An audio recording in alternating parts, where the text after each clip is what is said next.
नमस्कार साथियों, मैं संजीत और एक बार फिर से स्वागत करता हूं अपने YouTube चैनल संजीत WWTC पे। साथियों, आज के इस सेशन पे मैं चर्चा करने जा रहा हूं कौन है टाइगर जयराम। टाइगर जयराम के बारे में बात करने से पहले मैं आप सबों को फ्रांस लेकर चलता हूं कि फ्रांस में डायरेक्टरी शासन के दौरान एक कैरेक्टर का उदय होता है जिसका नाम है नेपोलियन बोनापार्ट। नेपोलियन बोनापार्ट का जो बचपन है ना, वो बड़ा ही कठिनाई से गुजरता है। उसकी माँ लाख जिल्लत की जिंदगी जीती है, परंतु अपने बेटे नेपोलियन को बेहतर शिक्षा प्रदान करती है। उस समय के जो सबसे बेहतर स्कूल था वहां पे अपने बेटे को वो शिक्षा प्रदान करती है। परंतु नेपोलियन वहां पर पढ़ रहे बाकी रईस बच्चों के साथ अपना लाइफ स्टाइल को मेंटेन नहीं कर पाता है, और जिस वजह से बाकी उसके जो सहपाठी रहते हैं, क्लासमेट्स जो रहते हैं, वो नेपोलियन का मजाक उड़ाया करते थे।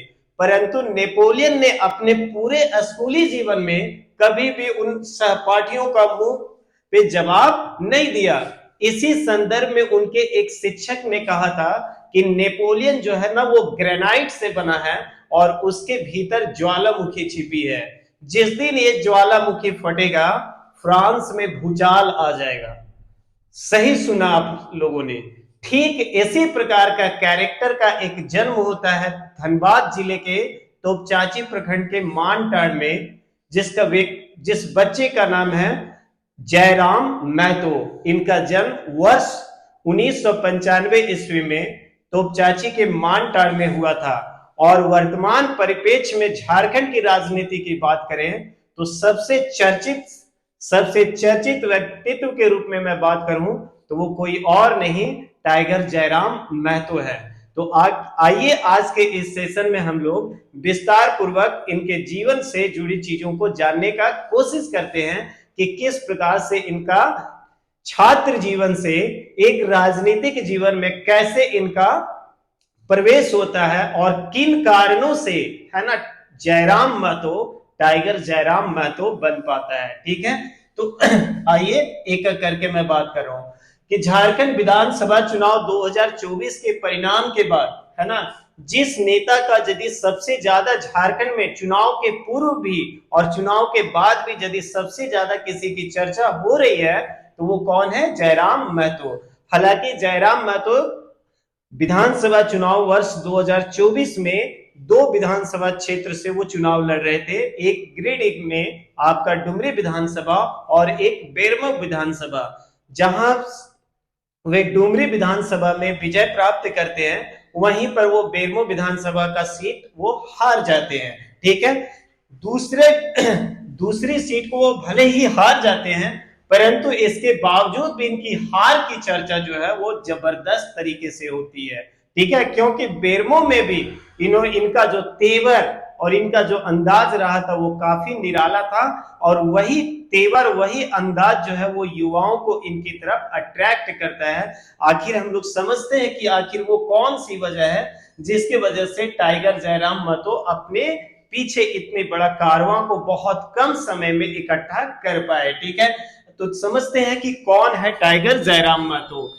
अपने समर्थकों के बीच टाइगर जयराम के नाम से मशहूर, मतलब ये अपने समर्थकों के बीच में टाइगर के नाम से चर्चित है। आप पिक्चर में देख रहे होंगे कि जयराम महतो जी जो है वो बल्ला लिए हुए हैं। भाई, कहा जाता है ना कि इनको क्रिकेट से काफी लगाव है, खेल की दुनिया से ये काफी जुड़े हुए हैं। ठीक है, और ये इनका युवाओं से कनेक्शन के पीछे भी एक ये भी बहुत सारे कारणों में से ये भी कारण है कि भाई युवा है और साथ ही साथ खेल प्रेमी है, तो खेल के माध्यम से भी आप बहुत सारे युवाओं को अपने से जोड़ सकते हैं। तो जब ये क्रिकेट खेला करते थे ना, तो बहुत ही बेहतरीन फील्डर के रूप में इनको जाना जाता था। मतलब जिस प्रकार से साउथ अफ्रीका के जॉन्टी रॉड्स की आप बात करिए, ठीक उसी प्रकार से जयराम महतो भी एक बेहतरीन फील्डर हुआ करते थे, हमारे युवराज सिंह की तरह भी, या मोहम्मद कैफ की आप बात कर लो। इन्हीं कारणों की वजह से बेस्ट फील्डर होने की वजह से इनको लोग टाइगर के नाम से जानते थे कि टाइगर के पंजे से जैसे कोई बच नहीं सकता, तो टाइगर के पास से आप बॉल को पास नहीं करा सकते हो, मतलब एक बेहतरीन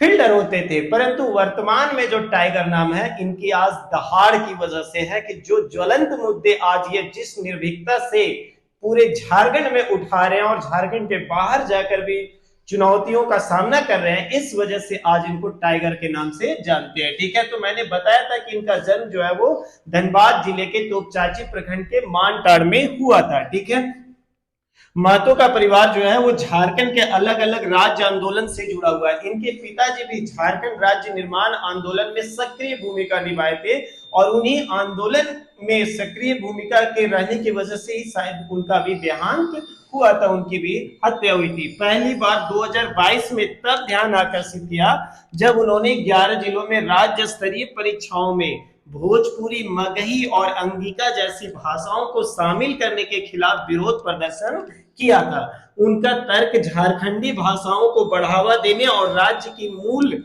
आबादी के लिए स्थानीय रोजगार की रक्षा करने पर जोर देना था। मैं अब आपको बताता हूं कि दिसंबर 2021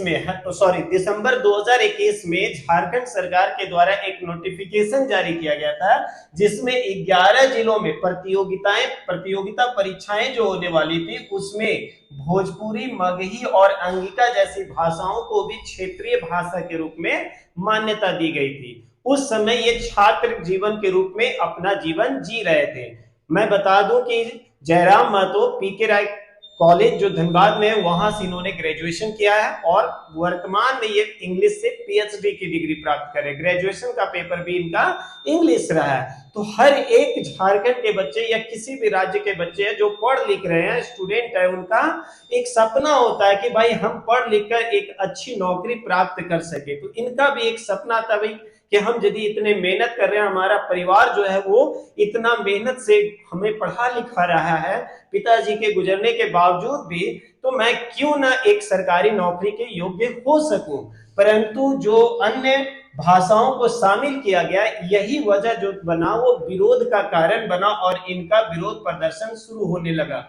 जून 2023 में महतो और अन्य छात्र नेताओं ने झारखंडी भाषा संघर्ष खतियान समिति का गठन किया था। ठीक है, और इनका जो स्टाइल रहा है गांव गांव में विजिट करना, खास करके बहुत सारे ऐसे व्यक्तित्व होते हैं जो भाई केवल मंच पे हवाई नेतृत्व की बात करते हैं, परंतु इन्होंने हर एक क्षेत्र में विजिट किया और जनता के ज्वलंत मुद्दों को उठाया और जनता के बीच वही बेबाक एक आम व्यक्ति की तरह वही टी शर्ट पहनना, वही ट्राउजर पहनना, वही चप्पल पहनना, मतलब किसी भी एंगल से नहीं लगा कि किसी भी व्यक्ति को कि यह एक नेता का कैरेक्टर है, बल्कि एक आम व्यक्ति का कैरेक्टर जीते हुए जयराम महतो टी शर्ट और ट्राउजर, हवाई चप्पल में और वो गमछा लेकर लोगों के बीच में ये पहुंचे और लोगों के ज्वलंत मुद्दों को उठाया। और वही स्टाइल, ना कोई मंच और ना कोई माइक मिले तो भी ठीक है, नहीं तो अपनी गाड़ी के ऊपर चढ़ जाना, जैसा कि कभी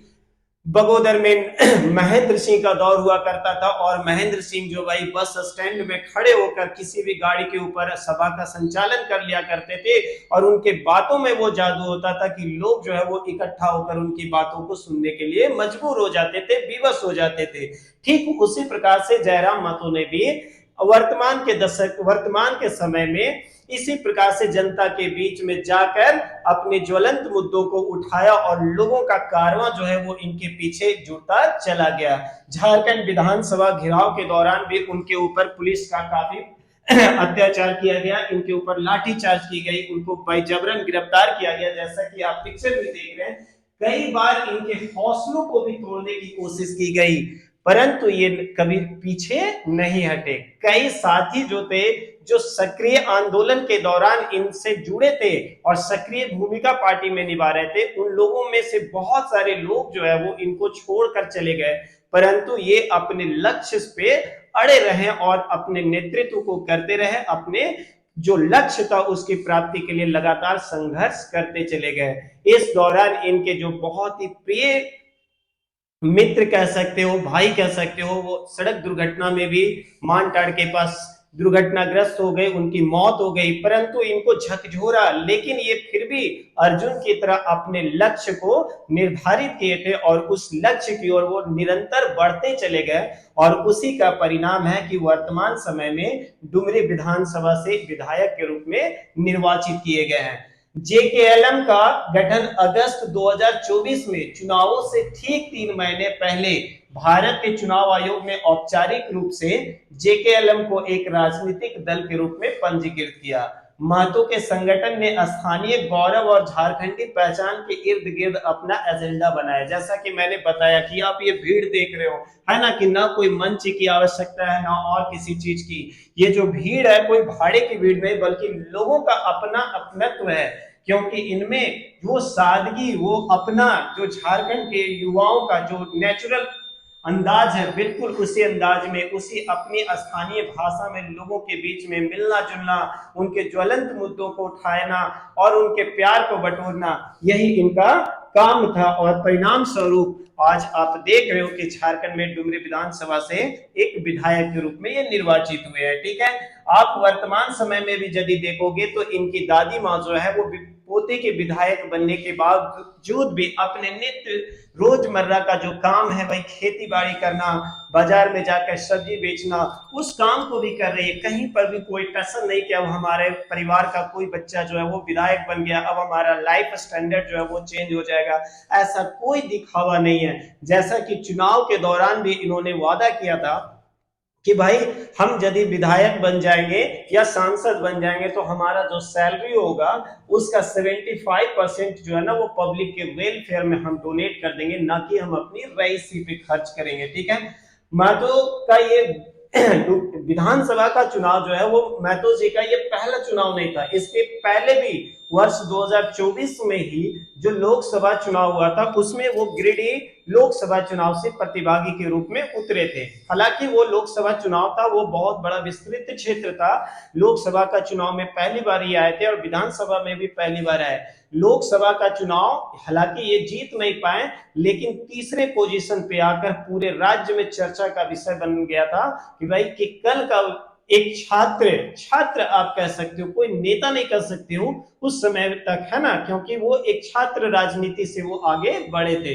ठीक है, तो एक कल का वही लड़का जो छात्र से जुड़े मुद्दों को उठाते हुए लोकसभा का चुनाव लड़ता है और जबरदस्त अपनी उम्मीदवारी को बरकरार रखता है, लोगों के बीच में एक बहुत ही महत्वपूर्ण छवि बनाने में सफल हो जाता है। तो आप कह सकते हो कि गिरिडीह लोकसभा का चुनाव भले ही जयराम महतो जी हार गए हो, लेकिन ये हार के भी जो जीत उड़ने वाली बात होती है उस कहावत को इन्होंने चरितार्थ कर दिया। तो यदि आपको अच्छा लगा हो तो वीडियो को आप लाइक अवश्य करिए और चैनल को सब्सक्राइब करिए। बहुत बहुत धन्यवाद। और मैं साथ ही साथ यदि किसी भी प्रकार की कोई त्रुटि हो गई, कुछ गलत बातें मैं कह गया हूं तो उसके लिए मैं क्षमा प्रार्थी हूं। धन्यवाद।